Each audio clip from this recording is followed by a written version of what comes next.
There's a simple way to build real emotional resilience with ADHD that I learned after 2+ years working with close to 100 professionals and ADHD business owners. And if I had known this sooner, without a doubt, I would have avoided years of burning out, snapping at the wrong people, then hating myself for it in the end and just literally sleeping in regret every single night. So in this video, I'm gonna share the simple system which I wish I had known from day one, so stress finally stops resetting your life every single day. And the best part is that you can start doing this today and feel calmer instantly, even if life stays as busy as it is. But first, I just wanna understand if this sounds like you. You hold it all together for a while, and one bad day and suddenly everything falls apart. You have one bad day in your business, one bad argument in your relationship, and suddenly everything that you've done, all the progress that you made gets thrown in the dustbin. That's what happens when you haven't built emotional resilience. ADHD brains, you see, they swing between all in and complete shutdown. You bounce back, but not deep enough. And this video shows you exactly how to recover smarter so stress doesn't reset your life.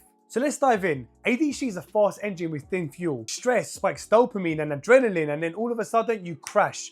But pushing harder won't fix it. You see, the next thing I'm about to show you is what makes recovery actually reliable. When I worked full time and was a coach as well, I crashed every single Friday. See, I wasn't resting, I was freezing. And resilience just isn't rest, it's regulation. So here's a micro recharge rule that I want you to start to follow from today. Every sort of 2 hours, I want you to stop for 90 seconds. Splash cold water on your face, start to stretch, move your body, take some deep in and out breaths. Literally look at some daylight. You see, the message that you're teaching your brain is we don't need the breakdown to earn a break. You could just stop whenever you need to stop and it's gonna be okay. It's not life or death, even though ADHD brains can perceive it that way. See, these tiny resets beat massive crashes. And something that you need to understand is sleep helps too. I know what it feels like to struggle to sleep. I know what it feels like to wake up and you're absolutely exhausted before the day's even begun. But then you try to go to sleep and you can't sleep because your brain is racing with 1,000,001 open internet tabs running at the same time, trying to go left, right, forward and back at the same time. Listen, I get it. I am clinically diagnosed with the combined type ADHD. So believe you me, I understand you. Sleep helps. Sleep's essential for your day-to-day health, but it won't hold without rhythm. So this next piece is the core ingredient that turns calm into stamina. Think of someone like Richard Branson, for instance. He talked about taking breaks before he needs them. That's proactive recovery. See, resilience with design equals a permanent transformation where you can take breaks and never ever burn out again. So I'm going to share with you the resilience rhythm that changed my life entirely. I want you to plan your week like music. Push,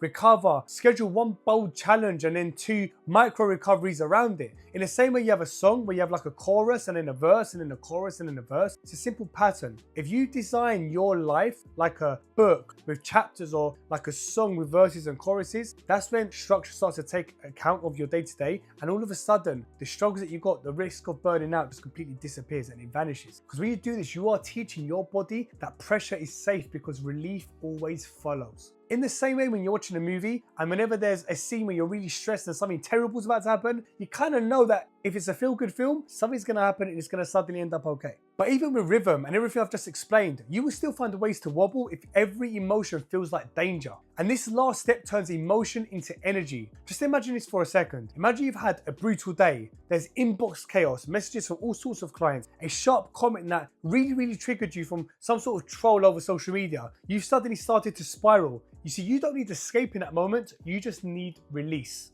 And when this happens to me in my life, I think about the 3 G's: ground, grow, and give. Ground is all about breathing, moving, feeling something solid, literally being present and grounding yourself in that moment. There are many tips and techniques that we use within the Mind Your ADHD Academy. The second G is grow. Ask, what's this teaching me? See if there's an opportunity even in the madness. See if there's a rainbow in the storm, as I say. And then the third G is give. Share it, write it, help someone. Processed information becomes fuel, and that's resilience. And just to be clear, to keep this resilience steady, you need to make sure that you are stopping the old loops from reigniting every time you're stressed. And that's exactly what I talk about in this video here, which is all about why you're still repeating the same old patterns of ADHD, even when deep down, you know better. So watch that next. It's the missing piece that makes this resilience permanent.